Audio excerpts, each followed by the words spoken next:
You ever wonder what really happens to someone after they relapse?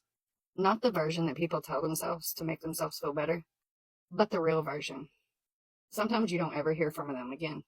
Sometimes they overdose. Sometimes they end up taking their own life. And sometimes they just disappear because the shame eats them alive from the inside out. You think it's just drugs killing people with substance use disorder? Nah, try again. Try judgment. Try rejection.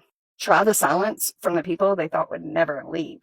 I'm so damn tired of hearing people say, I had to walk away. It's tough love, you know. They just need it to hit rock bottom. Let me tell you something about that so-called rock bottom. It's not some miracle wake-up call that you think. It's a grave. It's a hospital bed, or it's an unaliving note that no one saw coming. I've buried more people that didn't die from just drugs.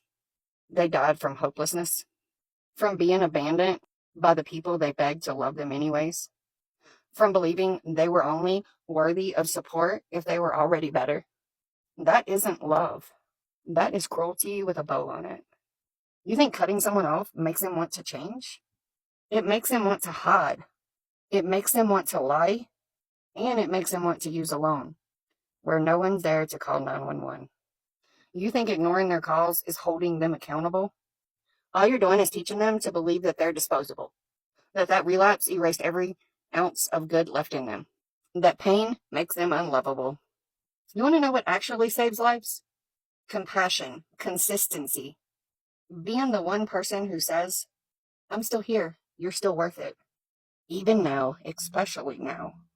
If your love disappears the moment they fall, that was never love to begin with. That was control. And control doesn't heal, it harms. I've lived through it. I've survived it.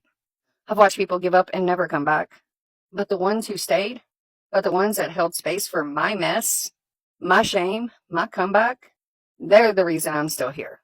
So if you're about to cut someone off in the name of tough love, ask yourself this first. Can you live with being the reason they give up for good? Because once they're gone, you don't get a second chance. Love is harm reduction. Shame is not recovery. Show up, speak life, and stay.